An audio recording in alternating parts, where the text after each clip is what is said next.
নমস্কার। আত্মচরিত আচার্য প্রফুল্লচন্দ্র রায়। আজ চতুর্দশ পরিচ্ছেদ। ভারতীয় রসায়ন গোষ্ঠী, প্রেসিডেন্সি কলেজ হইতে অবসর গ্রহণ, অধ্যাপক ওয়াটসন এবং তার ছাত্রদের কার্যাবলী, গবেষণা বিভাগের ছাত্র, ভারতীয় রসায়ন সমিতি, এই শিরোনামে আজকের পাঠ।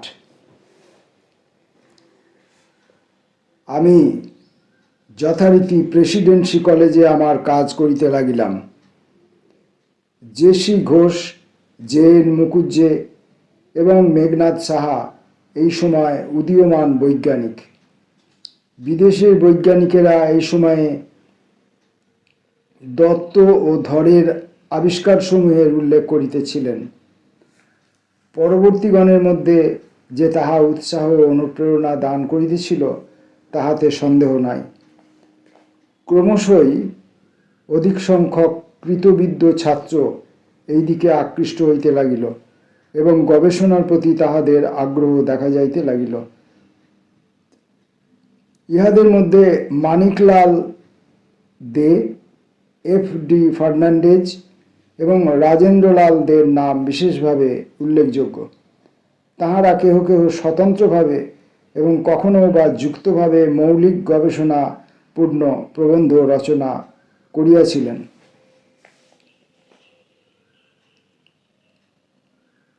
1914 সালে ইউরোপীয় মহাযুদ্ধ আরম্ভ হইল। উহার প্রভাব আমাদের ল্যাবরেটরিতে শীঘ্রই আমরা অনুভব করিতে লাগিলাম, কেননা বাহির হইতে রাসায়নিক দ্রব্য আমদানি বন্ধ হইয়া গেল। সৌভাগ্যক্রমে আমাদের প্রবীণ ডেমনস্ট্রেটর পরলোকগত চন্দ্রভূষণ ভাদুরী মহাশয়ের দূরদৃষ্টিবশত আমাদের ভাণ্ডারে যথেষ্ট রাসায়নিক দ্রব্য মজুদ ছিল। আমরা তাহারই উপর নির্ভর করিয়া কাজ চালাইতে লাগিলাম।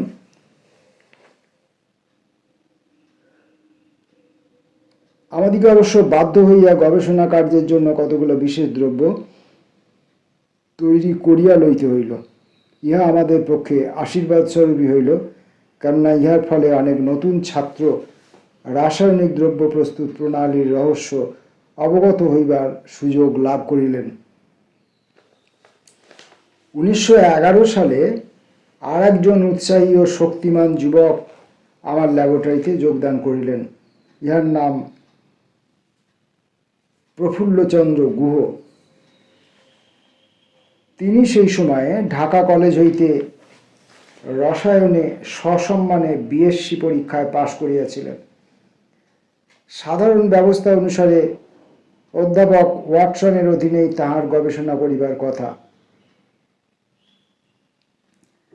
কিন্তু অধ্যাপক ওয়াটসন সেই সময় ছুটি লইয়া বিলাত গিয়াছিলেন।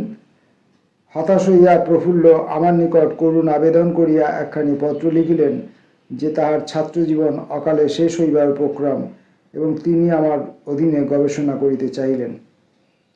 আমি তাহাকে আমার ল্যাবরেটরিতে সাদরে গ্রহণ করিলাম এবং তিনি আমার সহকর্মী রূপে কাজ করিতে আরম্ভ করিলেন। গুহ অক্লান্ত পরিশ্রমী ছিলেন এবং রাসায়নিক গবেষণায় তাহার স্বাভাবিক প্রতিভা ছিল। যথাসময়ে তিনি বিশ্ববিদ্যালয়ের পরীক্ষাতেও সগৌরবে উত্তীর্ণ হইলেন। এমএসসি পরীক্ষায় তিনি প্রথম স্থান অধিকার করিলেন এবং 3 বছর পরে ডক্টর উপাধি লাভ করিলেন। তিনি প্রেমচাঁদ রায়চাঁদ বৃত্তিও পাইলেন। এই সময়ে আমার কর্মজীবনে একটা নতুন অধ্যায় আরম্ভ হইল। প্রেসিডেন্সি কলেজেই আমার কার্যজীবনের প্রধান অংশ অতিবাহিত হইয়াছিল। এখন আমাকে সেই কার্যক্ষেত্র হইতে বিদায় গ্রহণ করিতে হইল। ওই কলেজের প্রত্যেক স্থানেই আমার কর্মজীবনের অতীত স্মৃতি জড়িত, কিন্তু কলেজ হইতে বিদায় গ্রহণ করিবার পূর্বে ভূতপূর্ব প্রিন্সিপাল এইচ.আর. জেমসের যোগ্যতার প্রতি শ্রদ্ধা প্রদর্শন করিতে আমি বিস্মৃত হইব না। তিনি অক্সফোর্ডের ব্যালিওল কলেজের ফেলো ছিলেন এবং বঙ্গীয় বিভাগের জন্যই বিশেষভাবে তিনি আহত হইয়াছিলেন। তাঁর পাণ্ডিত্য উচ্চাঙ্গের এবং দৃষ্টিও উচ্চাঙ্গের ছিল। প্রেসিডেন্সি কলেজকে কেবল নামে নয়, কার্যত দেশের শ্রেষ্ঠ কলেজ রূপে পরিণত করাই তাঁর লক্ষ্য ছিল। আমি ইতিপূর্বে বলিয়াছি যে গবেষণা বৃত্তি স্থাপনের সঙ্গে মৌলিক গবেষণা কার্যের কিছু উন্নতি হইয়াছিল, কিন্তু এই উক্তিরও সীমা আছে। ইহা লক্ষ্য করিবার বিষয় যে দুই একজন ব্যতীত আমার ছাত্রদের মধ্যে যাহারা ইউরোপে খ্যাতি অর্জন করিয়াছিলেন তাদের কেহই উক্ত বৃত্তিধারী ছিলেন না। গবেষণামূলক প্রবন্ধ লিখিয়া এমএসসি ডিগ্রি লাভ করিবার পর তাহারা কোনো বৃত্তি বা সাহায্য নিরপেক্ষেই নিজেদের কর্তব্যে নিযুক্ত হইলেন। যার মনে মৌলিক গবেষণার আগ্রহ জন্মে এবং কোনো বিষয়ের প্রতি নিষ্ঠা হয়, তিনি কোনো বৃত্তি বা সাহায্য না পাইলেও তার কর্তব্য ত্যাগ করেন না। উইলিয়াম র্যামজে একবার বলিয়াছিলেন যে বৃত্তি কতকটা উৎকোচের মতো। বৃত্তিধারী 3 বৎসরের একটা স্থায়ী আয় লাভ করিয়া যেন তেন প্রকারে গবেষণা কার্য করিতে থাকেন, কিন্তু তাহার মন থাকে অন্যদিকে এবং অধিকতর অর্থকরী কাজের জন্য তিনি নিজেকে প্রস্তুত করিতে থাকেন। এইরূপ ব্যক্তি সুযোগ পাইলেই গবেষণা ক্ষেত্র ত্যাগ করেন।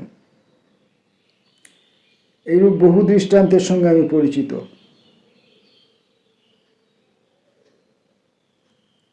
কিন্তু যিনি মনের ভিতরে সত্যানুসন্ধানের প্রেরণা পাইয়াছেন, তিনি যেরূপ অবস্থাতেই হোক না কেন কর্তব্যে দৃঢ় থাকেন। যদি তিনি দরিদ্র হন, তবে সকাল সন্ধ্যায় গৃহশিক্ষকের কাজ করিয়াও অর্থ উপার্জন করেন এবং অন্য সমস্ত গবেষণার জন্য ব্যয় করেন। এমারসন যথার্থই বলেন, তাহার মনুষ্যের চরিত্রের মধ্যে কি কর্তব্যের আহ্বান নাই? প্রত্যেকেরই নিজ কর্তব্য আছে, প্রতিভাই কর্তব্যের আহ্বান। যাহার ভিতরে গবেষণা কার্যের কোনো অনুপ্রেরণা জাগে নাই, কেবলমাত্র বৃত্তির লোভে, তাহার পক্ষে গবেষণা কার্যে প্রবৃত্ত হওয়া উচিত নয়। রসিকলাল দত্ত, নীলরতন ধর, জ্ঞানেশচন্দ্র ঘোষ,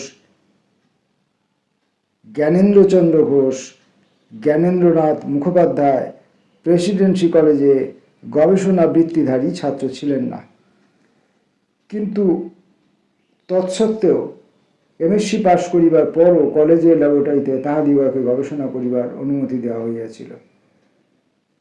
প্রিন্সিপাল জেমস অনেক সময় বলিতেন, এইরূপ কৃতি ছাত্রেরা যে কলেজের সঙ্গে কিছুকালের জন্য সংশ্লিষ্ট থাকিবেন, ইহা কলেজের পক্ষে সৌভাগ্যের কথা। তিনি কলেজের এইসব কৃতি ছাত্রদের গবেষণা কার্যে গৌরব অনুভব করিতেন। এই সময় প্রচার হইতে লাগিল যে একটি স্কুল অফ কেমিস্ট্রি বা রসায়ন গোষ্ঠী গড়িয়া উঠিয়াছে। আমি পূর্বেই বলিয়াছি, দত্ত, রক্ষিত এবং ধরের মৌলিক গবেষণা ইংল্যান্ড, জার্মানি, আমেরিকার রাসায়নিক পত্রসমূহে ওইসব দেশের বিশেষজ্ঞদের দ্বারা উল্লিখিত হইতেছিল। ইহাতে মনে মনে আমি বেশ আনন্দ অনুভব করিতাম। আমার ইংল্যান্ড হইতে ফিরিবার কিছুদিন পরে বিহারের শিক্ষা বিভাগের ডিরেক্টর মিস্টার জেনিংস আমাদের রসায়ন বিভাগ দেখিতে আসিলেন। নানা বিষয়ে কথা বলিতে বলিতে তিনি প্রসঙ্গত বলিলেন, আমার বিশ্বাস আপনি রসায়ন গোষ্ঠী প্রতিষ্ঠার মূল কারণ। এই প্রথম এই বিষয়টির প্রতি আমার মনোযোগ আকৃষ্ট হইল এবং এখন পর্যন্ত আমার স্মৃতিপথ হইতে উহা লুপ্ত হয় নাই। বিলাতের প্রসিদ্ধ বৈজ্ঞানিক পত্র নেচার এই বিষয়টি স্বীকার করেন। উক্ত পত্রে 23 মার্চ 1916 তারিখের সংখ্যায় লিখিত হইয়াছিল, কলিকাতা বিশ্ববিদ্যালয় সম্পর্কে বিশেষজ্ঞদের দ্বারা বিবিধ বিষয়ে বক্তৃতা প্রদত্ত হইতেছে। গত 10 জানুয়ারি তারিখে বিশ্ববিদ্যালয় বিজ্ঞান বিভাগের ডিন যে বক্তৃতা করেন তা আমাদের হস্তগত হইয়াছে। গত 20 বৎসরে বাংলাদেশে রসায়ন সম্বন্ধে যেসব মৌলিক গবেষণা করা হইয়াছে, এই বক্তৃতায় তাহার সংক্ষিপ্ত বিবরণ দেওয়া হইয়াছে। পরিশিষ্টে 126টি গবেষণার নাম দেওয়া হইয়াছে। Chemical society, journal of the American society প্রভৃতিতে এই সকল মৌলিক গবেষণাপূর্ণ প্রবন্ধ প্রকাশিত হইয়াছে। এই সমস্ত প্রবন্ধের মধ্যে অনেকগুলি খুব মূল্যবান এবং নবপ্রতিষ্ঠিত রসায়ন বিদ্যা গোষ্ঠীর কার্যাবলীর পরিচয়গুলিতে পাওয়া যায়। অধ্যাপক রায়ের কার্য এবং দৃষ্টান্তের ফলেই এই বিদ্যাগোষ্ঠীর প্রতিষ্ঠা হইয়াছে। অধ্যাপকের প্রথম প্রকাশিত পুস্তক হিন্দু রসায়ন শাস্ত্রের ইতিহাস 13 বৎসর পূর্বে লেখা হইয়াছিল। উহাতে তিনি প্রমাণ করেন যে প্রাচীন হিন্দুদের মধ্যে যথেষ্ট পরিমাণ বৈজ্ঞানিক গবেষণার ভাব ছিল। হিন্দু ধর্ম সম্বন্ধীয় গ্রন্থ সংস্কৃত ভাষায় লিখিত তন্ত্র প্রভৃতিতে ইহার পরিচয় আছে। অধ্যাপক রায়ের মতো লোক, যিনি প্রাচীন সংস্কৃত শাস্ত্রে সুপণ্ডিত এবং নব্য রাসায়নিক বিদ্যাতেও পারদর্শী, তিনিই কেবল এইরূপ গ্রন্থ লিখিতে পারেন। এই গ্রন্থে অধ্যাপক রায় দুঃখ করেন যে ভারতে বৈজ্ঞানিকভাবে অবনতি ঘটিয়াছে এবং যে জাতি স্বভাবতই দার্শনিকতা প্রবণ, তাহাদের মধ্যে বৈজ্ঞানিক অনুসন্ধান স্পৃহার অভাব হইয়াছে। এখন অধ্যাপক রায় বলিতেছেন, 10-12 বৎসরের মধ্যেই আমাদের দেশবাসীর শক্তি সম্বন্ধে আমার ধারণা যে পরিবর্তিত হইবে এবং জাতির জীবনে নতুন অধ্যায়ের সূচনা হইবে, ইহা আমি স্বপ্নেও ভাবি নাই।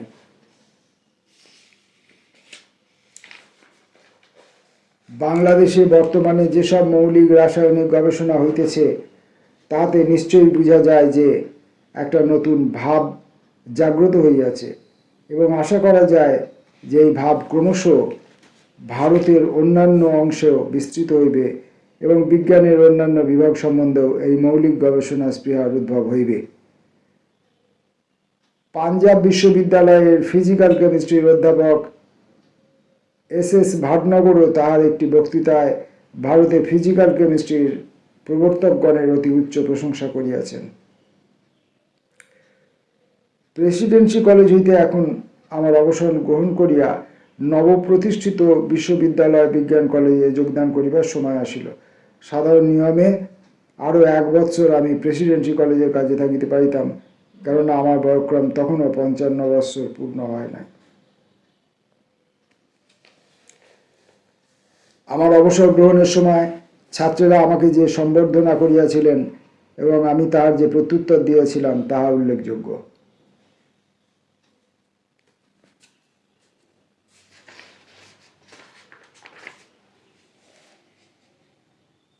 মহাত্তন, প্রেসিডেন্সি কলেজ হইতে আপনার অবসর গ্রহণের প্রাককালে আপনি আমাদের সকলের শ্রদ্ধা ও প্রীতির নিদর্শন গ্রহণ করুন। কলেজে আপনার যে স্থান ছিল, তা পূর্ণ হইবার নহে। ভবিষ্যতে আরও অনেক অধ্যাপক আসিবেন, কিন্তু আপনার সেই মধুর প্রকৃতি, সেই সরলতা, অক্লান্ত সেবার ভাব, উদার বুদ্ধি ও প্রজ্ঞা, তর্ক ও আলোচনার সেই গভীর জ্ঞান, এই সমস্ত গুণ আমরা কোথায় পাইব? গত 30 বৎসর ধরিয়া এই সমস্ত দুর্লভ গুণেই আপনি ছাত্রদের প্রীতি অর্জন করিয়াছেন। আপনার কৃতিত্ব অসামান্য। আপনার সকল জীবনযাপন প্রণালী আমাদিগকে প্রাচীন ভারতের গৌরবময় যুগকে স্মরণ করিয়া দেয়।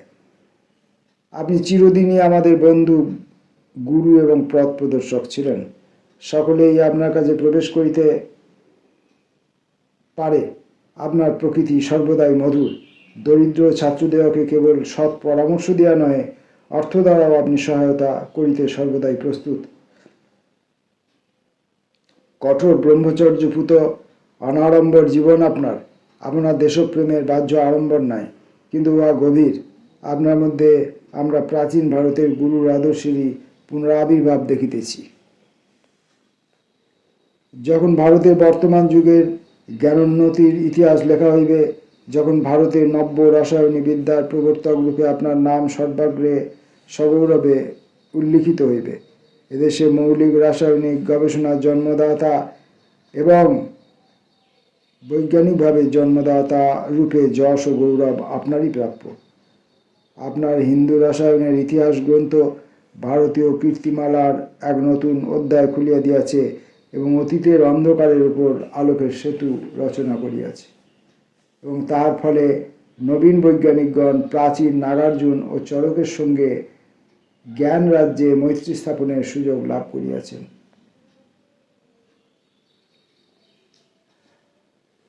আপনি এর চেয়েও বেশি করিয়াছেন। রাসায়নিক গবেষণাকে আপনি দেশের প্রাকৃতিক ঐশ্বর্যের ক্ষেত্রে প্রয়োগ করিয়াছেন এবং ভারতীয় বিজ্ঞান ও শিল্প প্রচেষ্টা ও বাহিরের সাহায্যে নিরপেক্ষ হইয়াও কিরূপ সাফল্য লাভ করিতে পারে বেঙ্গল কেমিক্যাল ও ফার্মাসিউটিক্যাল ওয়ার্কস তার শ্রেষ্ঠ নিদর্শন। জীবন সাহান্যে লোকে সাধারণত যখন অবসর অন্বেষণ করেন, তখনও আপনি কার্যক্ষেত্রে থাকিতেই সংকল্প করিয়াছেন। এক যুগ পূর্বে আপনি যে বিজ্ঞানের আলোক প্রজ্বলিত করিয়াছিলেন, তাহা অনির্বাণ রাখিবার জন্য আপনি আগ্রহান্বিত। বিজ্ঞান কলেজ এবং রাসায়নিক গবেষণা যেন দীর্ঘকাল ধরিয়া আপনার অক্লান্ত সেবা উৎসাহে শক্তি লাভ করে। আপনার আশীর্বাদে আরও বহু বিজ্ঞান অনুসন্ধিৎসু যেন এই পথে অগ্রসর হয় এবং আমরা প্রেসিডেন্সি কলেজের ছাত্রগণ ও পরবর্তীগণ যেন আপনার উদার স্নেহপ্রবণ হৃদয়ের ভালোবাসা হইতে বঞ্চিত না হই। এই বিদায় সম্বর্ধনা সত্যই বেদনাদায়ক। মানুষ যখন আত্মীয় স্বজনের শোকাশ্রুর মধ্যে ইহলোক হইতে বিদায় গ্রহণ করে, সেই দিনের কথা ইহাতে স্মরণ হয়। আবেগকণ্ঠিত কণ্ঠে গভীর বাষ্পরুদ্ধ স্বরে আমি ইহার উত্তর দিলাম। সভাপতি মহাশয়, আমার সহকর্মীগণ এবং তরুণ বন্ধুগণ, আপনারা যেভাবে আমার প্রতি উচ্চ প্রশংসাস্বরূপ বাক্য প্রয়োগ করিয়াছেন, তাহাতে আমি কুণ্ঠিত ও অভিভূত হইয়া পড়িয়াছি। সুতরাং যদি মনের রুদ্ধ ভাব আমি যথোচিত প্রকাশ করিতে না পারি, আপনারা আমাকে ক্ষমা করিবেন। আমি জানি এইরূপ বিদায় সম্বর্ধনার ক্ষেত্রে আপনারা আমার বহু ত্রুটি বিচ্যুতি ক্ষমা করিবেন এবং আমার মধ্যে যদি কিছু ভালো দেখিয়া থাকেন, তাহারই উপর জোর দিবেন। ভদ্রমহোদয়গণ, আমি ইহা ভগবানের নির্দেশ বলিয়া মনে করি যে আমার বন্ধু ও সহকর্মী স্যার জগদীশচন্দ্র বসু ও আমি গত 30 বৎসর ধরিয়া একসঙ্গে কাজ করিয়াছি। আমরা প্রত্যেকে আমাদের স্বতন্ত্র বিভাগে কাজ করিয়াছি, পরস্পরকে উৎসাহ দান করিয়াছি এবং আমি আশা করি যে আমরা যে অগ্নি মৃদুভাবে প্রজ্বলিত করিয়াছি, তাহা ছাত্র পরম্পরাক্রমে অধিকতর উজ্জ্বল ও জ্যোতির্ময় হইতে থাকিবে এবং অবশেষে তাহা আমাদের প্রিয় মাতৃভূমিকে আলোকিত করিবে। আপনাদের কেউ কেউ হয়তো জানেন যে যাহাকে পার্থিব বিষয় সম্পত্তি বলে, তার প্রতি আমি কোনোদিন বিশেষ মনোযোগ দিই নাই। যদি কেউ আমাকে জিজ্ঞাসা করেন যে প্রেসিডেন্সি কলেজে আমার কার্যকাল শেষ হইবার সময় আমি কি মূল্যবান সম্পত্তি সঞ্চয় করিয়াছি, তাহলে প্রাচীনকালের কর্নেলিয়ার কথায় আমি উত্তর দিব। আপনারা সকলেই সেই অভিজাত গৌরবশালিনী রোমক মহিলার কাহিনী শুনিয়াছেন। জনৈক ধনী গৃহিণী একদিন তাহার সঙ্গে সাক্ষাৎ করিতে আসিয়া নিজের রত্ন অলঙ্কার প্রভৃতি সগর্বে দেখাইলেন এবং কর্নেলিয়াকে তাহার নিজের রত্নালঙ্কার দেখাইবার জন্য অনুরোধ করিলেন। কর্নেলিয়া বলিলেন, আপনি একটু অপেক্ষা করুন, আমার মণিমাণিক্য আমি দেখাইব। কিছুক্ষণ পরে কর্নেলিয়ার 2 পুত্র বিদ্যালয় হইতে ফিরিলে তিনি তাহাদিগকে দেখাইয়া সগৌরবে বলিলেন, এরাই আমার রত্নালঙ্কার। আমিও কর্নেলিয়ার মতো রসিকলাল দত্ত, নীলরতন ধর, মেঘনাথ সাহা, জ্ঞানেন্দ্রচন্দ্র ঘোষ, জ্ঞানেন্দ্রনাথ মুখার্জি প্রভৃতিকে দেখাইয়া বলিতে পারি, এরাই আমার রত্ন। ভদ্রমহোদয়গণ, আপনাদের কলেজ ম্যাগাজিনের বর্তমান সংখ্যায় প্রেসিডেন্সি কলেজের শতবার্ষিকী নামক যে প্রবন্ধ আমি লিখিয়াছি, তাহাতে আমি দেখাইতে চেষ্টা করিয়াছি আপনাদের এই কলেজ নব্য ভারত গঠনে কি মহান অংশগ্রহণ করিয়াছে। আমি আশা করি আপনারা কলেজের এই গৌরব রক্ষা করিবেন।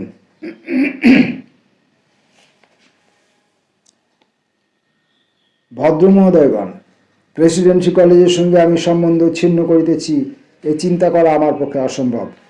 আমার জীবনের সমস্ত গৌরবময় স্মৃতি ইহার সঙ্গে জড়িত। এই রাসায়নিক গবেষণাগারের প্রত্যেক অংশ, ইহার ইট, চুন, সুরকি পর্যন্ত অতীতের স্মৃতিপূর্ণ। আরও যখন মনে পড়ে যে আমার বাল্য জীবনে 4 বৎসর ইহারই শাখা হেয়ার স্কুলে আমি কাটাইয়াছি এবং পরে 4 বৎসর এই কলেজেই পড়িয়াছি, তখন দেখিতে পাই এই প্রতিষ্ঠানের সঙ্গে আমার সম্বন্ধ সুদীর্ঘ 35 বৎসর কাল ব্যাপী এবং আমার মৃত্যুকালে এই ইচ্ছাই আমার মনে জাগরুক থাকিবে যে আমার চিতাভস্যের উপর এক কণা যেন এই পবিত্র ভূমির কোথাও রক্ষিত থাকে। ভদ্রমহোদয়গণ, আমার আশঙ্কা হইতেছে বক্তৃতায় যেরূপ বলিতে ইচ্ছা করিয়াছিলাম, তার সীমা আমি অতিক্রম করিয়াছি। আপনাদের চিত্তাকর্ষক অভিনন্দনের জন্য হৃদয়ের অন্তঃস্থল হইতে ধন্যবাদ দিতেছি। আপনাদের এই অনুষ্ঠানের স্মৃতি জীবনের শেষ দিন পর্যন্ত আমি বহন করিব।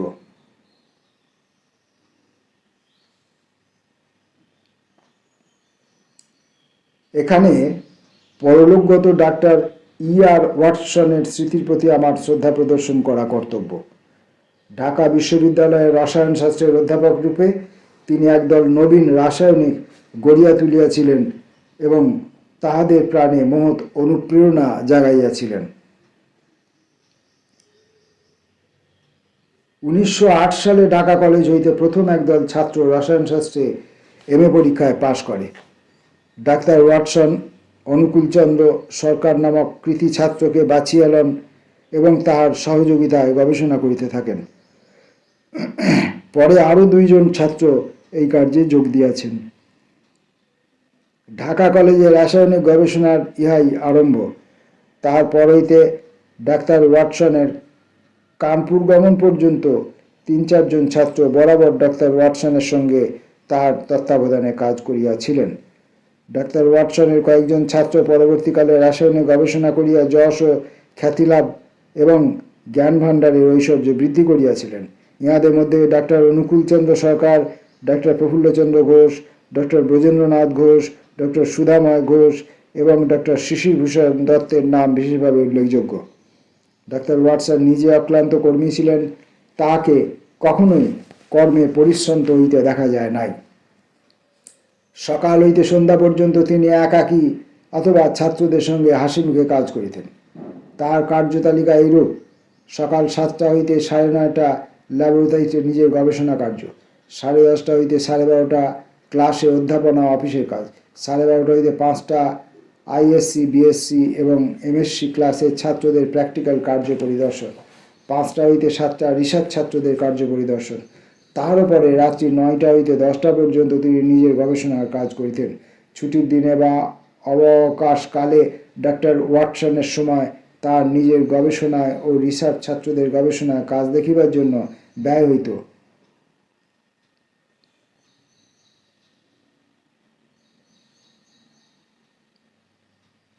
আমি প্রেসিডেন্সি কলেজ হইতে অবসর গ্রহণ করিয়া বিজ্ঞান কলেজে যোগদান করিলাম। এই সময়ে রসায়নের নতুন ও পুরাতন কৃতি ছাত্র আসিয়া বিজ্ঞান কলেজে প্রবেশ করিলেন। তাহাদের মধ্যে প্রিয়দারঞ্জন রায়, পুলিন বিহারী সরকার, জ্ঞানেন্দ্রনাথ রায়, যোগেন্দ্রচন্দ্র বর্ধন, প্রফুল্ল কুমার বসু, গোপালচন্দ্র চক্রবর্তী এবং মনমোহন সেনের নাম বিশেষভাবে উল্লেখযোগ্য।